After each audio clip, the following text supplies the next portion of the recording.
Good evening. I am just coming on tonight to share the joy of healing. And I want to share a story for those of you that may have been having a challenging time. I love Hello Kitty. So I got I think this is the I'm not sure, Starlight Collection or something. Starry Night Collection. I'm a huge fan of Starry Night from Van Gogh. I have that. Um, I have a poster of the painting over my bed, and I got it when I was in my 20s, and I decorated my first apartment all with that royal blue. It's just beautiful. So anyway, this is from Starry Night, and they have Melody, and they had all the characters, but I just got Melody and Hello Kitty. I found them on eBay. I love stuffed animals. A lot of my piano students love stuffed animals. And I don't know, the texture of them. Like, I also have a Care Bear. This is the Harmony Care Bear. There's just something about the texture of a stuffed animal that really makes me feel so much joy. So I have them around my apartment, and my piano students, especially my younger students, they're like, can I play with your stuffies? And I'm like, of course, that's why they're here. So you'll see them like all around. And I'm talking about something more difficult this evening. But I really want to share it. And I want to share it tonight for a reason, because the incident happened. A traumatic experience that I had gone through happened 33 years ago this evening in 1993. And I was date raped at college. And I did not have any tools in which to deal with it. I had no idea. My grandmother, who was my very best friend, passed away 8 months later. And I was in shock, and I was just walking around like a bleeding heart, because didn't know I didn't know what to do, and I didn't know how to protect myself, and I didn't know how to love myself enough to set boundaries. And it was a very, very difficult time in my life.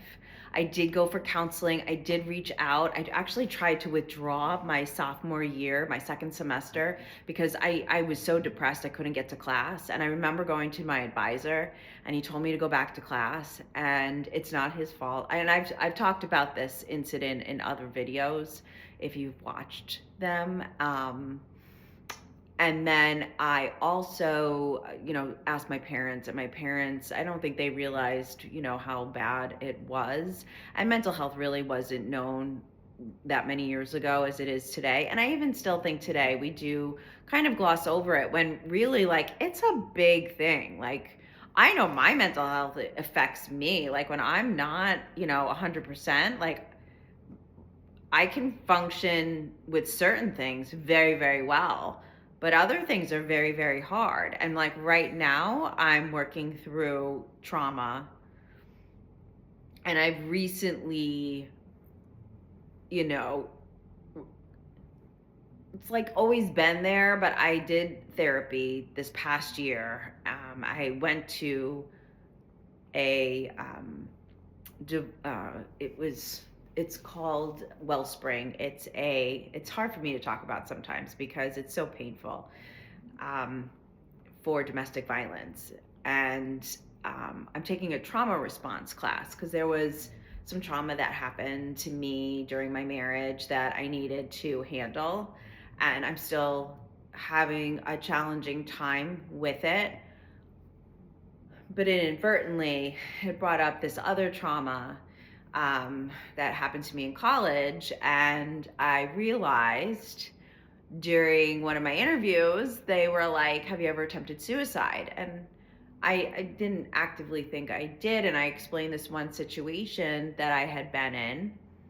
I developed a substance abuse problem in college with alcohol and sometimes pot, because the pain was so bad, and I was going to campus counselors, but I didn't get a private therapist, and I was not recommended for a medication. And I definitely, looking back on that now, if I could parent that myself back then, I would be like, you need medication. And I didn't have any, so I self-medicated. And I didn't know how to ask for it either. And again, there was this like stigma on mental health, even for me, like asking.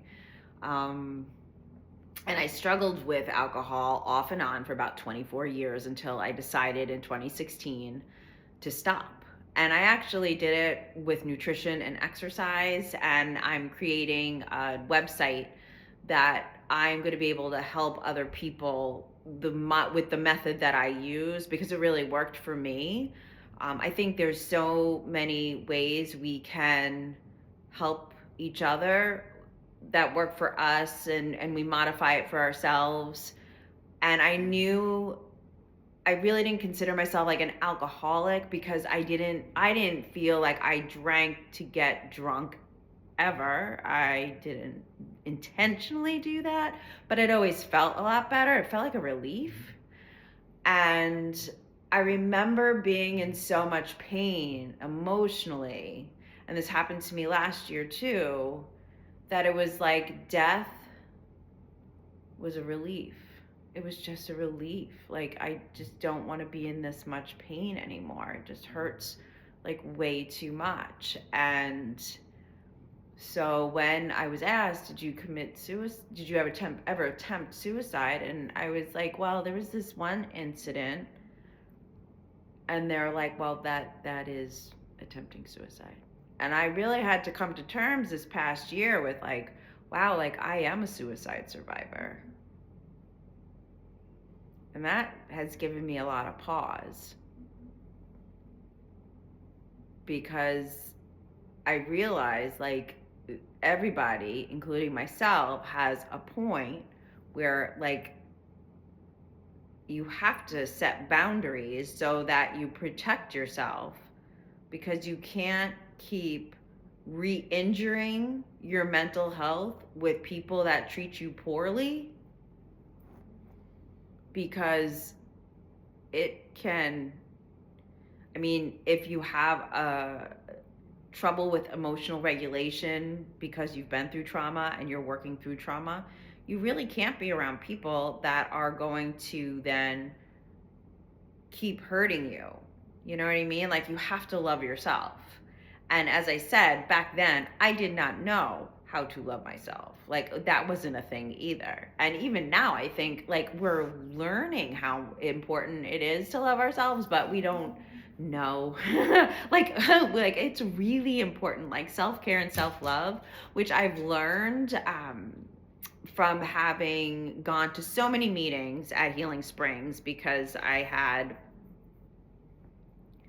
someone in my family that also has a substance abuse problem that decided not to take care of it, and caused a lot of damage to the relationship that we had. And it's just a lot. So if you're listening to this and you feel that pain of just not being able to take it anymore, that death is a relief, I want you to get help. I want you to reach out to me if you need to. You can reach out to me via Fitness Endeavors on Facebook. You can message me on there. I will help you. I have so many resources, because I know I had another family member that went through major depression and suicidal ideation. And so I built this team around them, and then I built a team around myself last year because I really needed it. And it's okay to reach out for help, and it's okay to take the time you need to heal. It's okay to say no. It's okay to close your door and just be like, I'm just not available right now, or limit access to people that you know are going to be calm, kind, loving, supportive, encouraging, affirmative. and, you know, people that truly love you.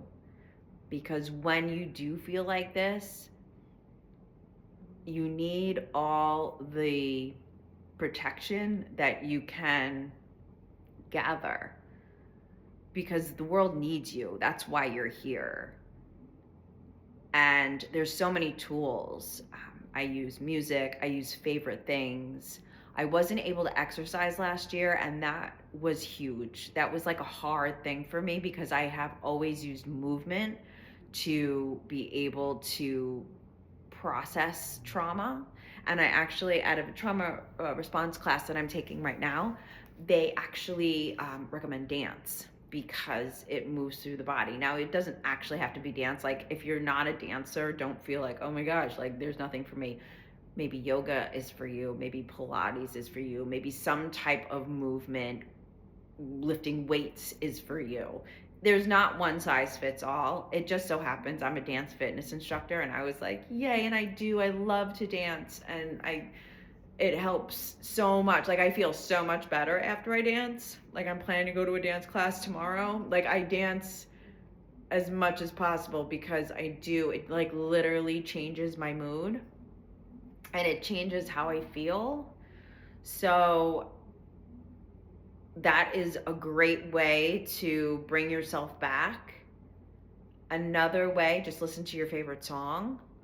Maybe go for a walk in nature. If you have a pet or an animal, you know, you can totally use that also.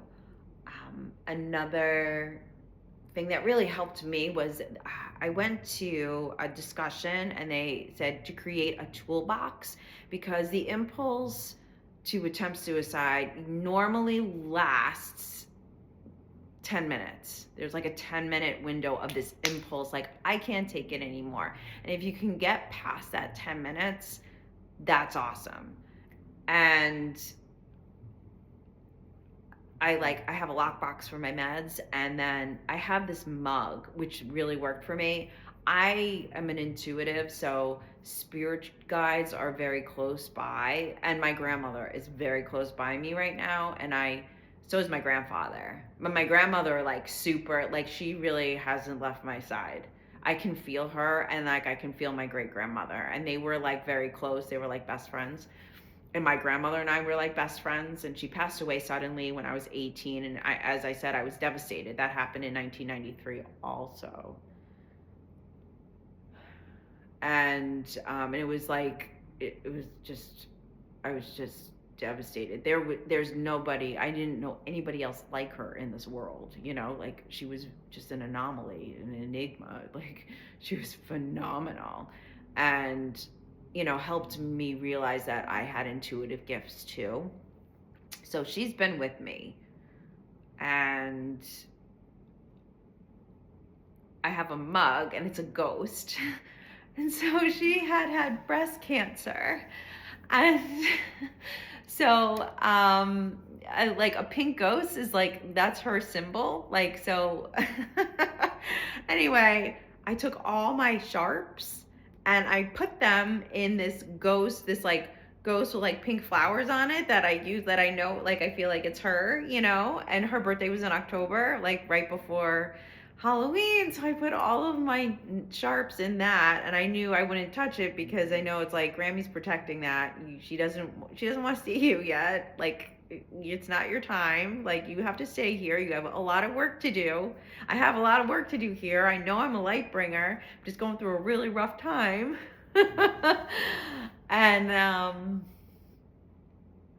I share this because I just want you to know you're not alone when you struggle. Like, you're not alone at all. Like, you need to just give yourself so much grace, and you're so special. And no matter what might be happening in your life, like, you are important. You matter. You absolutely matter. And I love you. Life loves you. Your spirit guides are around. They love you, and they're supporting you too. Like, trust me.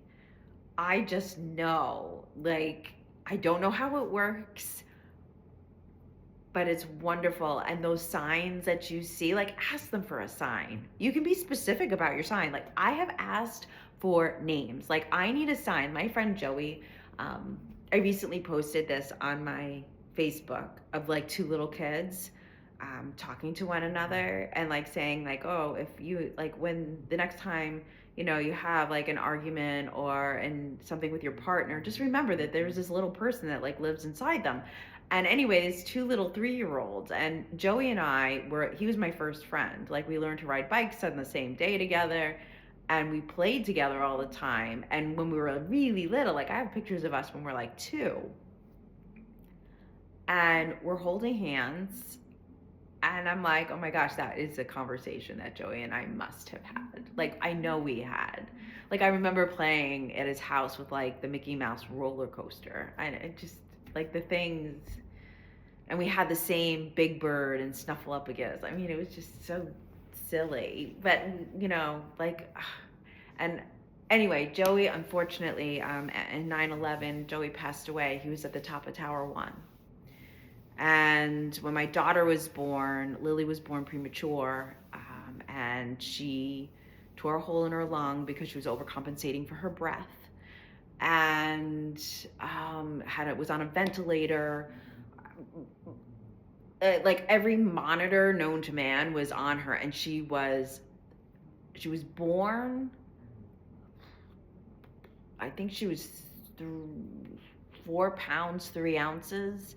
She got down to like 3 pounds 12 ounces, I want to say. We took her home. She was 4 pounds. I mean, she was super tiny. I remember thinking like, God, are you sure? Like, I know whatever shows up in my life I can handle, but geez, like, are you sure about this? And I swear, my former husband and I, at the time, thank God for him. There is nobody else I would have wanted to go through this with, because we were such a great team. We were such a great team at that time.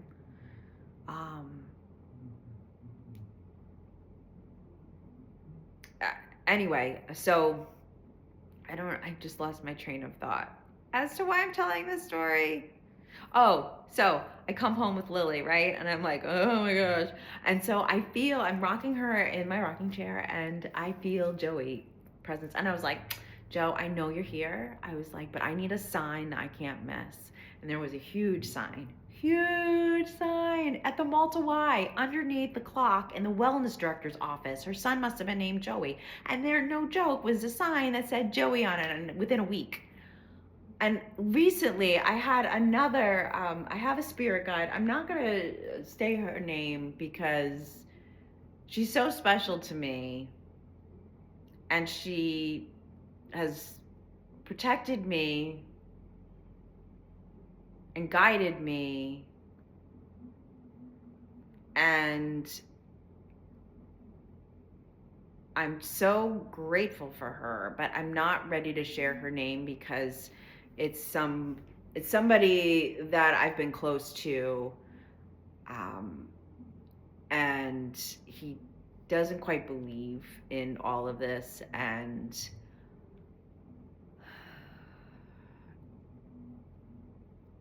she's close to him. I'm just gonna leave it at that. And I asked her for a sign, and I saw her, and she showed me her name on a license plate in Saratoga, and I was like, girl, thank you. I appreciate you. So again, I don't know how it exactly works, but they can send you signs, absolutely. So if you need a sign, you ask for it. Give it a few days though. Don't it might not happen right away. That one sign from her, it took a little while to come through, but her name was right there, and I was like, and I still get shocked. I don't even know why I get shocked, because like, this has been happening to me.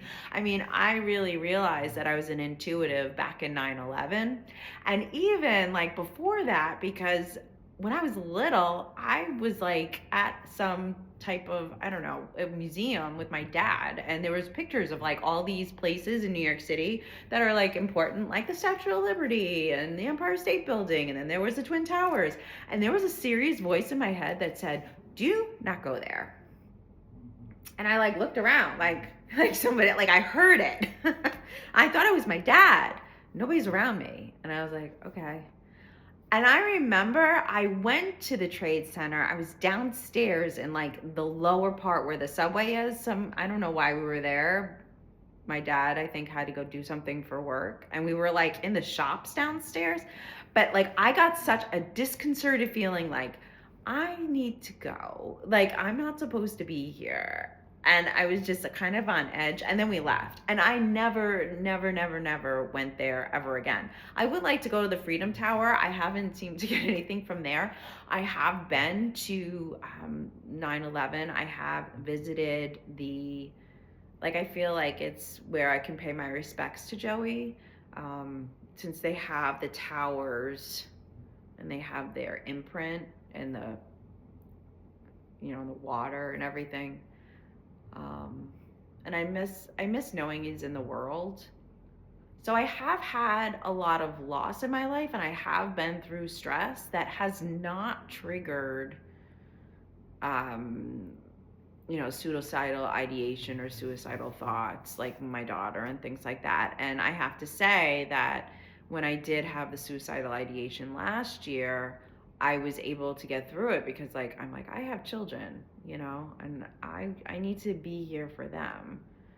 So that keeps me going. But I also know that there are certain things that I can't handle very well emotionally and that are triggering traumatic events for me as an individual. So I have to limit that, and I have to set very clear boundaries because I get to be, it's just so painful. I just almost can't handle it. So I advocate for setting boundaries with people, places, or things that are absolutely not good for you. And that's one of the reasons why I decided to stop drinking alcohol, because I'm like, this is not this just doesn't feel healthy anymore. And I really liked being a fitness instructor. I was 40 years old when I became a fitness instructor, so I felt like giving up alcohol, it's a good thing, and let's move on from this. But it's not easy to do, and you have to find when you are ready to change, not because other people. And I know I have no control over alcohol. If I could have changed, there's one person in my life that I thought I could, I don't know. You can't. The only way people change is because they want to change. You can't make them change at all. And I know I have no power over alcohol at all. That's so I don't keep any in my apartment, and I limit myself in bars because I don't really like people that drink too much either, because they can be a little depressed, and they can be critical, and I'm sensitive, and words of affirmation is my love language. And I notice when people drink, that seems to kind of go away. So I just tend to be like, I'll be at the Y dancing in the morning. I might not be dancing at night. So yeah, right, buddy? This is my doggies right here. So I just wanted to come on tonight because tonight is it's an anniversary, but I feel so much more empowered right now because I've overcome my substance abuse issue, and I want to share, what I did to get here, if it resonates with other people. And as I said, I created Fitness Endeavors LLC, and I'm so excited because I'm a nutrition coach, I'm a personal trainer, I'm a fitness instructor, and I'm just going to share all the knowledge I had to help other people on their journey of just fitness or sobriety or whatever they're really looking for. I'm multifaceted. And if I resonate with you and you find my path to inspire you or to you know, be on your way to a healthier life.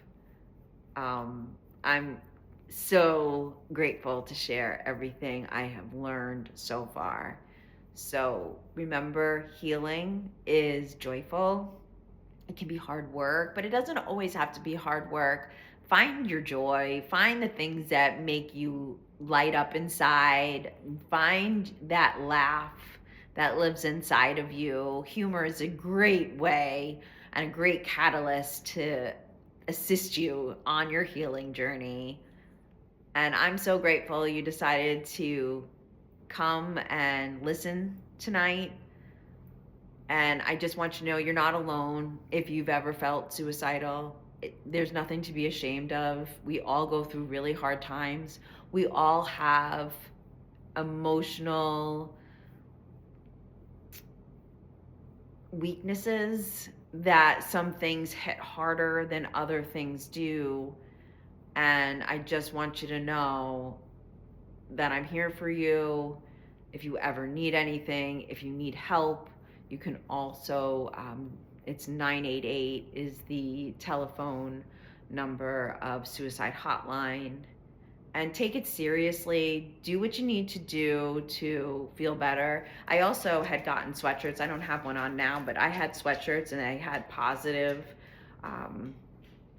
sayings right on the sleeve because cutting myself was something that I thought of doing. And so if I felt weaker, I could just read one of those sentences and it would stop me. Like, I love you, God loves you, I am important. So and I have a lot of resources that maybe I'll post them in the comments. All right, thank you for tuning in. I wish you all the healing, all the love, and all the joy. Take great care. Mwah.